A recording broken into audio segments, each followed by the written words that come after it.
Olá, gente! Estamos começando aqui a nossa live diária, né, sobre promoção de saúde no universo oncológico para pacientes que foram diagnosticados com câncer e também, né, aqueles profissionais que queiram trabalhar com este público, como fazer, enfim. Aqui a gente fala com o paciente, mas com certeza outras pessoas podem ser muito beneficiadas. Olá, gente. Oi, Cá. Oi, lá. Estão aí entrando. Sejam muito bem-vindas, muito bem-vindos. Hoje nós vamos falar sobre um tema que foi colocado lá na minha caixinha, que eu coloquei para vocês, pedi para vocês darem ali sugestões daquilo que vocês acham que seria importante conversarmos aqui. E esse assunto hoje, viu, Catarina? Foi você que pediu, então vai para você, preparado com muito carinho. Espero que seja assim de bastante utilidade, né, para nós. Então, como eu disse, essas lives diárias é para a gente conversar, né? O conteúdo todo que a gente apresenta aqui é para que a gente promova saúde mesmo no ambiente oncológico, mesmo para as pessoas que foram diagnosticadas com câncer, você que esteja passando por esse processo, sim, é possível falar de saúde. Eu gosto sempre de enfatizar, né, que dentre os profissionais da saúde, nós, né, profissionais de educação física, nós olhamos, sim, na direção da saúde, enquanto os outros cuidam do que é muito importante também, que é o tratamento da doença. Mas nós vamos cuidar de você e não só do processo da doença que se instalou. Nós vamos buscar forças em você para que sim, você encontre qualidade de vida, né, diminuição dos seus sintomas e promova a sua saúde mesmo durante o tratamento e também que isso perdure pós-tratamento. Nós temos aí inúmeras técnicas para fazer isso. Então, meu nome é Maíra Trevisani, sou professora Maíra Trevisani, especializada, mestre nessa arte, né, de cuidar de pacientes oncológicos com todo um processo aí de promoção de saúde. É para isso que estou aqui, essa é a minha missão aqui com vocês, tá certo? E qual que é o tema de hoje, né? Se o seu estilo de vida ajuda ou atrapalha no seu tratamento oncológico? É uma boa pergunta, né, gente? E aí a gente pode estender, você fala assim, Maíra, mas estilo de vida é só para o paciente, eu já passei dessa fase, já estou em remissão, serve para mim? Gente, quando a gente fala de estilo de vida, serve para todos. Mas claro que a gente vai aprofundar aí num processo que mesmo aqueles que estão em remissão da doença precisam olhar para isso. Tá? É super importante. Eu, você, todos que estão passando ou por esse processo com relação ao câncer, seja à distância no tratamento ou seja vivendo o câncer mesmo, tá? Precisa olhar para isso, é uma grande oportunidade, tá certo? Então, sejam todos bem-vindos. Então, vamos lá. O que seria esse estilo de vida, né? O que é estilo de vida? Então, o estilo de vida é a maneira, é o comportamento que a gente tem diante da nossa vida. A forma como a gente desenha a nossa história. É o nosso estilo, é a nossa maneira de viver, tá? Claro que ninguém gosta de julgamentos, de análises. Mas meu estilo tá ruim, meu estilo é bom, meu estilo é ruim. Não, a questão não é a análise de julgamento crítico, mas um olhar muito mais direcionado a questões que envolvem ao bem-estar daquele que vive, né, do ser humano. Então, porque a gente está olhando aqui para pessoas, independente do diagnóstico. Então, como que essa pessoa se comporta? Quais são os resultados deste comportamento? Isso tudo envolve o estilo de vida, tá bom? Só que as pessoas, ultimamente, vêm falar de lifestyle e tudo mais, tá muito na moda, né? Não sei se vocês já ouviram falar, mas, nossa, isso é uma situação que a gente ouve quase que diariamente, né? O lifestyle dos artistas, dos famosos, dos blogueiros e de todos mais. Muitas pessoas entendem esse lifestyle como algo, assim, de status mesmo, né? Eu sou fitness, eu sou isso, para se colocar num ponto de status. E ok, sem problema nenhum, também tem benefício nisso, desde que a pessoa se cuide, tá tudo bem pra mim, não tem problema nenhum, tá? Mas a nossa questão aqui é o significado maior que está por trás desse comportamento. Quando a gente fala de câncer, o câncer ele é uma doença multifatorial. Não é um ponto que já determina todo um diagnóstico. O câncer ele é multifatorial e ele está diretamente relacionado a comportamento, a esse estilo de vida, a esse desenho que a gente faz da nossa própria vida. E aí, ele tem alguns pilares que são importantes. E por que eu comecei falando do status, né? Que as pessoas buscam esse lifestyle, às vezes, só por status. Porque ele vai muito além de uma aparência, tá? É muito além do que os outros comentam. É um mindset, é uma maneira de pensar que o que é sensacional pode ser modificado, né? Aquela história, eu sou assim mesmo, não vou mudar. Gente, é uma resistência que tanto aqueles que buscam pelo status ou aqueles que buscam pela doença vão transitar na necessidade da mudança, tá? Isso faz parte, a mudança faz parte de um processo natural.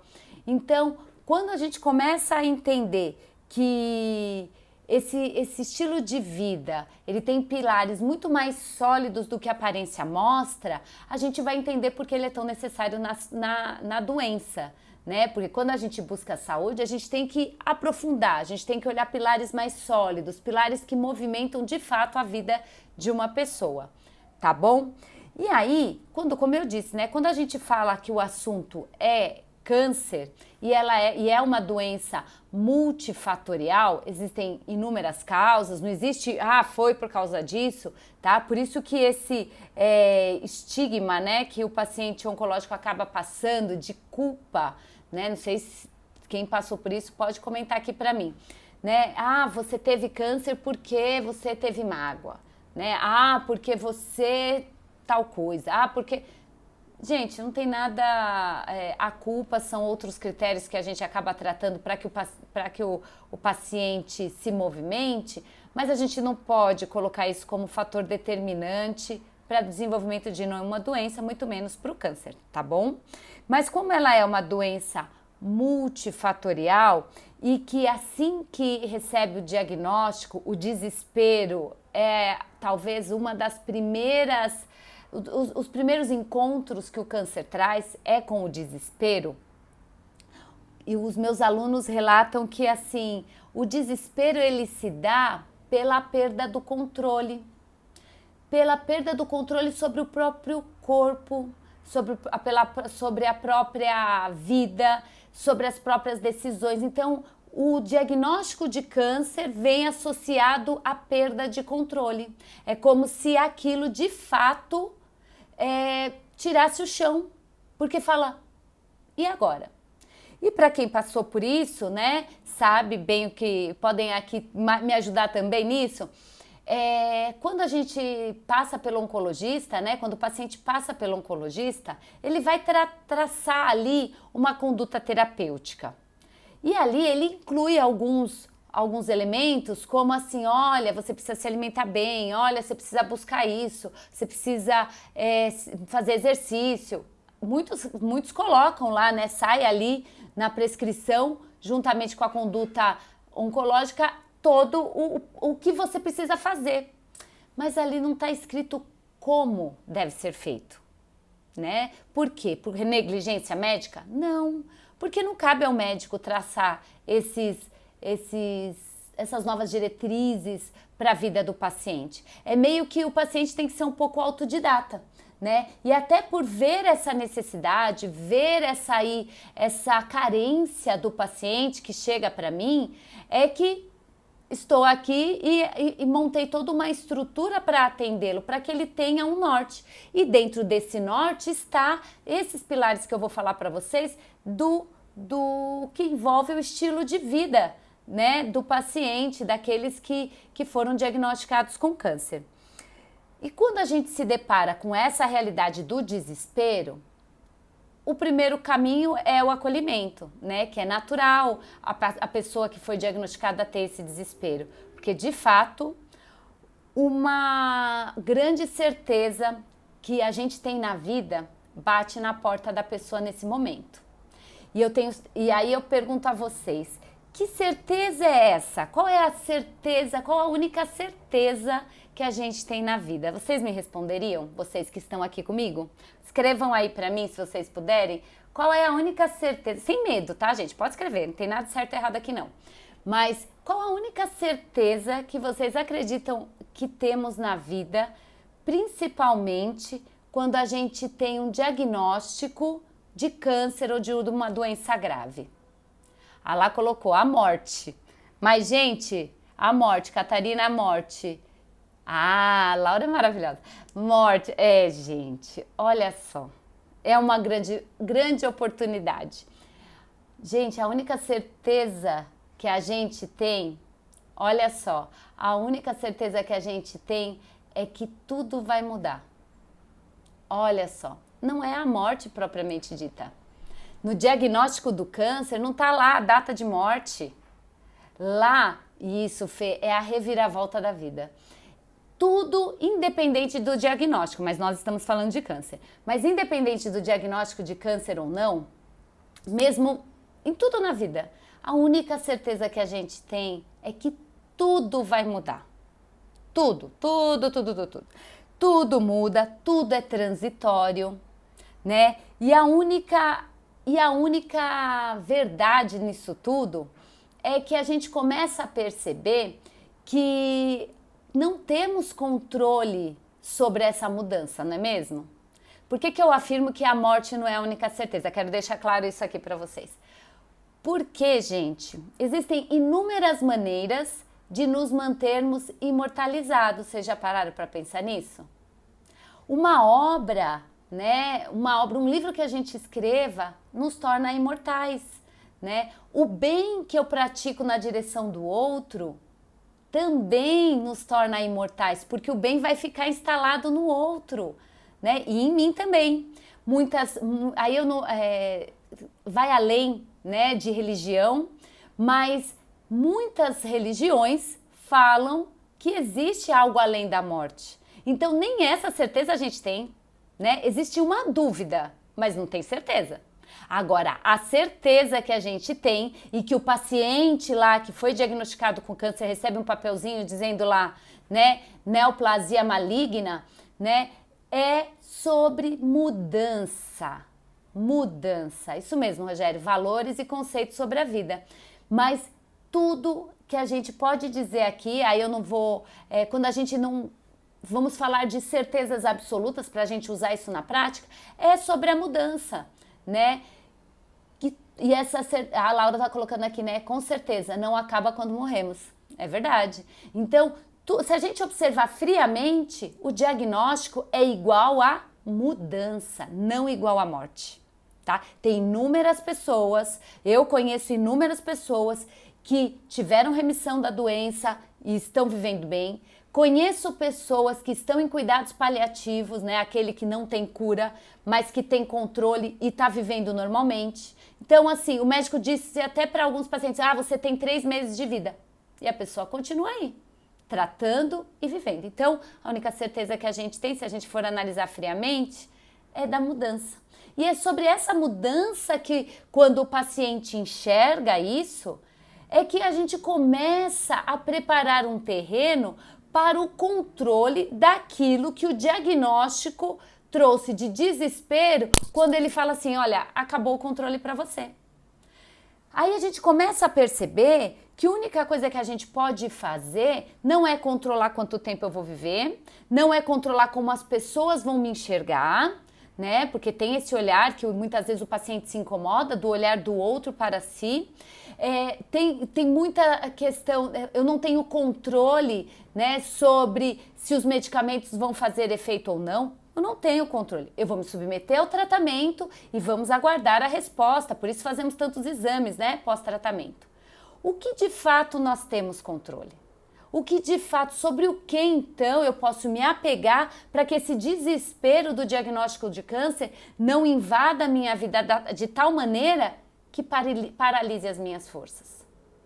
Aí entram os instrumentos que a gente fala do estilo da medicina do estilo de vida, que é o controle sobre o quê? Sobre o próprio comportamento. sobre aquilo que você pode fazer, escolher fazer, porque sim, continuamos com algumas escolhas na vida, sim, que é esse comportamento ajuda. Quando eu tenho esse comportamento, eu tenho menos efeitos adversos. Quando eu tenho esse comportamento, eu consigo superar as dores que muitas vezes são causadas com um pouco mais de esperança. Ou esse comportamento me tira completamente o chão, porque eu tenho mais efeitos adversos, eu fico mais prostrado, mais prostrada. Eu tenho dificuldade em ver aí, enxergar o final do tratamento. Como está esse comportamento, né? E essa é o grande questionamento que a gente começa a fazer com o paciente, assim que a gente começa a tratá-lo, que é, peraí, vamos observar o seu comportamento? Vamos observar aquilo que a gente precisa melhorar? Por quê, gente? Uma coisa é certa, né? Como eu disse a vocês, quem foi diagnosticado pode colaborar comigo. Eu gosto sempre de falar porque eu gosto da interação de vocês, tá? A gente vai ter ali um diagnóstico bastante desafiador. E ele pede mudança. Pede. Ah, Maíra, mas eu tenho um estilo de vida super saudável. Mas dentro do seu estilo de vida super saudável, você vai ter que incluir uma rotina de tratamento que vai muitas vezes impossibilitar a sua antiga rotina saudável e que por uma questão de prioridades, às vezes você vai abrir mão dessa rotina saudável por uma série de, como eu disse, de prioridades. Mas, deixa eu fazer um parênteses aqui, o Rogério tá falando, desculpe-me por sair, tenho que trabalhar, gostei muito, até uma próxima oportunidade. Rogério, bom trabalho, até a próxima, estarei aqui todos os dias, tá bom? Em horários variados, mas estarei aqui com vocês. Em breve a gente se vê, tá bom? Então, continuando, fechando parênteses.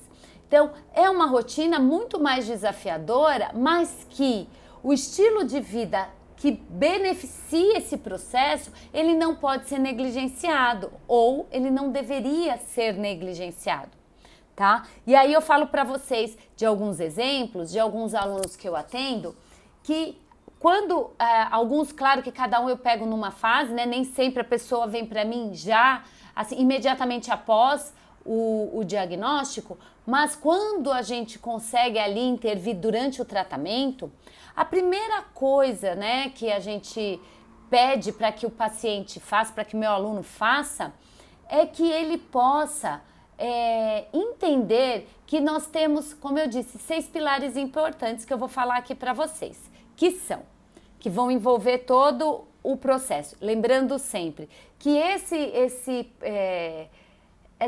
protocolo, né, de tratamento complementar que a gente aplica, nenhum momento, mas em nenhum momento, ele deve ser ele é o substituto do tratamento convencional, ok? O tratamento convencional continua correndo naturalmente, como deve ser, como o médico prescreveu. O que nós vamos fazer é potencializar esse tratamento através do comportamento, tá bom? Então, muito bem, tá lá com o tratamento, a gente sabe o que busca saber tudo que o paciente vai ser envolvido. E aí, a gente vai trabalhar a questão da qualidade do sono. Se vocês quiserem anotar, anotem, porque isso é super importante. Qualidade do sono, né?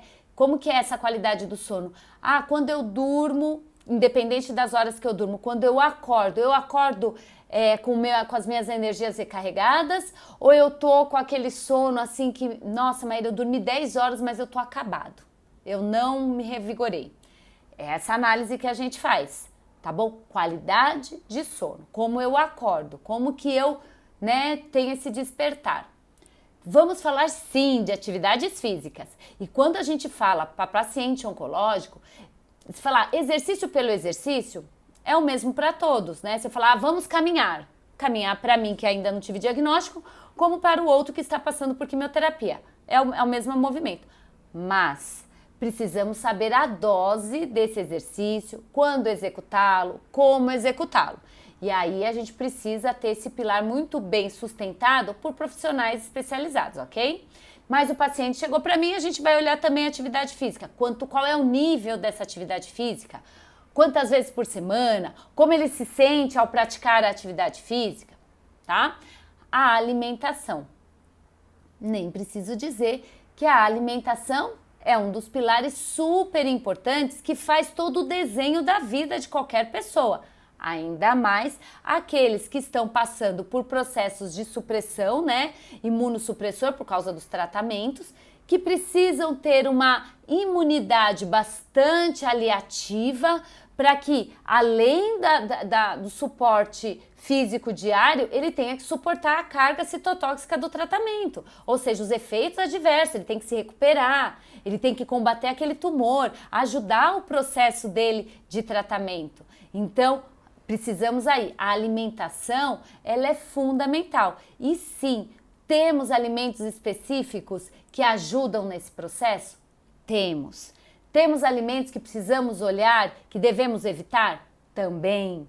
Então, assim, é uma análise. Ah, Maíra, mas você faz prescrição de dieta? Você é nutricionista? Não, eu não sou nutricionista. Mas toda a base de medicina do estilo de vida e a base que a minha própria profissão me dá, eu posso sim recomendar algumas dietas e pedir para que esse paciente busque um nutricionista especializado em câncer. Isso é super importante, mas eu preciso entender esse processo. Fazer um parênteses aqui, a Ká tá falando, vou atender um paciente, ótima live. Obrigada, Ká. Vai lá, bom tratamento. Fechando parênteses, voltamos aqui. Então, a alimentação. Vamos falar também, a gente precisa olhar como que está o controle desse estresse. Gente, se eu falar de controle de estresse, imagina, a pessoa foi diagnosticada com câncer. Pico de estresse está lá em cima, né? Muitas vezes. São poucos os que, né, digerem isso de uma forma mais tranquila. Mas, de modo geral, é esperado que o pico de estresse esteja lá em cima. Como é feito esse controle? Quais são as ferramentas que você está usando? Ah, será que esse estresse está tão alto? Como que está alguns níveis aí de cortisol do seu sangue para a gente observar? Então, essa análise também é importante, né? Ah, Maíra, como que eu controlo o estresse depois de um diagnóstico de câncer? Existem algumas ferramentas. Uma que eu gosto de usar sempre é: você é muito maior que o seu diagnóstico, tá? Trabalhar uma mentalidade da pessoa enquanto ser humano, além do diagnóstico, faz toda a diferença. E aí a gente consegue adentrar outros universos para controle desse estresse, tá bom? Além do controle do estresse, a gente vai falar de relacionamentos. Como que você se relaciona com as pessoas? Esses relacionamentos são saudáveis para você? Te ajudam ou te atrapalham? Ah, Maíra, como eu analiso isso? Fazendo algumas perguntas para si mesmo, né? O quanto de relevância aquele contato faz bem a você.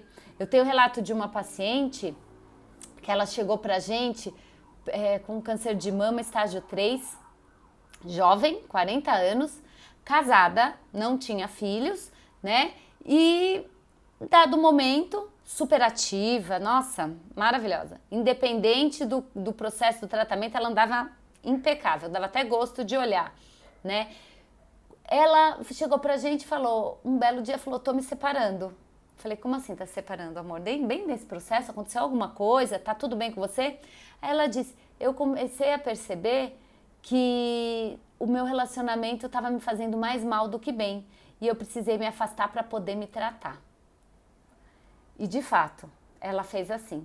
Só que isso, para ela, assim, foi um bem-estar danado. Para o marido, eu não sei, eu não tive contato com ele. Mas o que aconteceu? Passando já por perto do término do tratamento, eu comecei a observar a companhia dele, né?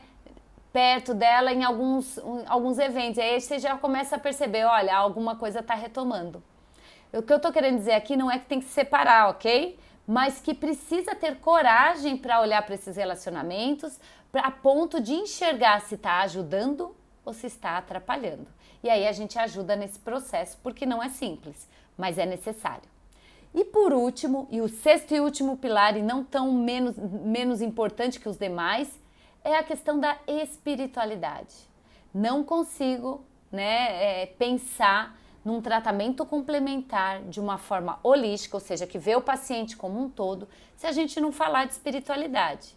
Mas aqui não estou falando de espiritualidade na forma religiosa, né? Formatada dentro de uma religião, porque eu particularmente respeito todas. Gosto muito de todas. Eu trabalho muito dentro da comunidade judaica, trabalho com pessoas que são católicas, trabalho com pessoas que são espíritas, isso independente, tá? Mas a espiritualidade, como o ser se conecta. Por quê? A doença, ela tem um significado, entre outros, de uma desconexão com aquele corpo que está me fazendo mal. O ser, né? O ser não é esse corpo, o ser transcende o corpo, você transcende a matéria, por isso que você não é a sua doença, você não é o seu diagnóstico, você é além dele. Quando esse ser entende que esse corpo está debilitado por algum motivo, né, há uma desconexão de espiritualidade, de você com você mesmo, então fica difícil o acesso, a pessoa não consegue se olhar no espelho, ela não se identifica mais ali, né? Vou fazer um parênteses aqui que as pessoas estão falando comigo, tenho que dar atenção também. A Lá falou, né? Como você disse ontem, às vezes as pessoas são sabotadoras do nosso lifestyle. E são. Esses relacionamentos às vezes atrapalham o nosso estilo de vida, que precisa ser organizado por uma série de questões. Aí a gente começa a pôr na balança, né? O que ajuda e aquilo que não ajuda. Eu gosto sempre de pensar que a gente contagia as pessoas para o lado melhor. E não que eu tenho que me afastar porque ela me contamina. Eu gosto de pensar sempre no lado bom da força. Trazer a pessoa para aquilo que some e não afastar, né? Mas às vezes isso pode acontecer, como eu contei o caso dessa minha paciente aí que eu falei para vocês. Aline, bom dia, minha cunhada. A Laura coloca aqui, né? Isso tudo para a vida, não só na doença. Isso é fato. A questão essa ligação espiritualizada de nós, com a nossa essência, nós com a matéria, né? O corpo físico, e nós com a nossa essência, faz com que o diagnóstico não passe de um diagnóstico.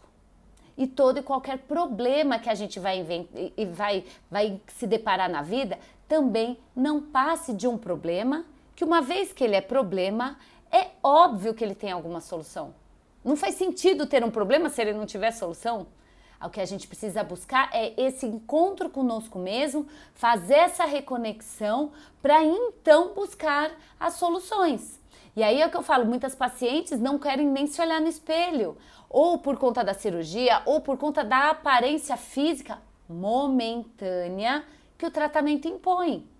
Mas existem recursos para restabelecer todas essas reconexões.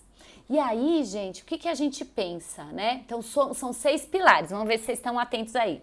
Então, a gente vai falar qualidade do sono, nós vamos falar de atividade física, nós vamos falar de alimentações saudáveis e necessárias, por exemplo, que tem que tomar cuidado, as pessoas que estão em quimioterapia não devem fazer uso de alimentos crus. Olha que atenção. Ah, Maíra, mas é saudável. Mas não pode comer cru, porque se tiver um bichinho ali que não foi lavado direito, pode te trazer uma infecção, pode te trazer uma complicação clínica que atrapalhe seu tratamento. Então você vê que muitas vezes você fala assim no genérico, alimentação saudável, pode ser qualquer coisa? Não, não pode. Então a gente precisa ter essas informações. Então, alimentação saudável e adequada.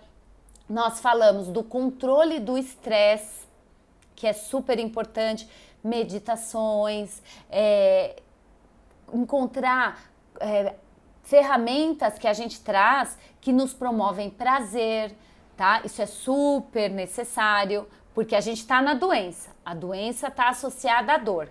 Nosso cérebro não gosta de dor. E tem uma frase que eu adoro, que eu vou contar aqui para vocês, tá? Que aí a gente já dou spoiler aí de quem sou eu. Tem uma frase de Emmanuel, não sei se vocês conhecem, que era o mentor do Chico Xavier. Ele dizia o seguinte: se a dor fosse de Deus, Deus não permitiria que os médicos desenvolvessem a anestesia. Vou repetir. Se a dor fosse de Deus, Deus não permitiria que os médicos desenvolvessem a anestesia. Então, gente, A dor é um processo necessário para essa vida, mas a gente não precisa viver em dor. O nosso cérebro não gosta disso. Qual é o contrário da dor? É o prazer. Então a gente precisa encontrar prazer em algumas atividades, que aí controla o estresse, tá bom? Aí falamos de controle de estresse, falamos de relacionamentos. Precisamos analisar quais são as qualidades dos nossos relacionamentos, estarmos perto daquelas pessoas que nos nutrem e não nos sugam, ainda mais num processo oncológico, tá? Então, tem que analisar isso também. E a questão da espiritualidade, essa conexão com o seu eu maior, com a sua força divina, porque é de lá que a gente vai tirar a possível, né? E ela é possível, a possível cura, né? E a cura, gente, eu não tô falando da cura da doença, eu tô falando da cura de nós mesmos, de alguns probleminhas técnicos que a gente traz, que a gente precisa curar. Independente da doença, sim, mas a doença é a oportunidade que nós precisávamos para olhar para isso também, né? Eu aprendo muito com a doença do outro, eu aprendo muito a olhar para a minha própria dor, e aí eu tento trazer o aluno junto comigo para que juntos a gente descubra dores que possam ser curadas, né? E aí você fala, Maíra, tudo bem, já sei de tudo isso, como é que eu faço? Eu vou dar aí para vocês, gente, primeiro, uma clareza. Não é fácil, tá? Não é fácil você estar mediante um diagnóstico de câncer e pensar em tudo isso também. A gente quer pensar no tratamento, eu quero tomar logo, fazer tudo que eu preciso para me livrar dessa situação. Mas acreditem, aprender com a situação, ela é muito mais prazerosa do que apenas querer se livrar dela. E é esse o convite aqui, buscar todos os recursos possíveis, juntamente com o tratamento convencional, para que o aprendizado se estabeleça, para que todo esse processo se torne um pouco mais leve. E acreditem, sintomas são diminuídos e qualidade de vida aumentada. E aí, para quem está nesse processo, é a luz no fim do túnel. Aquele desespero anterior dá lugar a uma pessoa que tem controle sobre as ações, controle sobre aquilo que pode ser feito sim pela vida dela. Porque se eu perguntar para vocês, quantos dias vocês têm de vida? Vocês sabem me responder isso?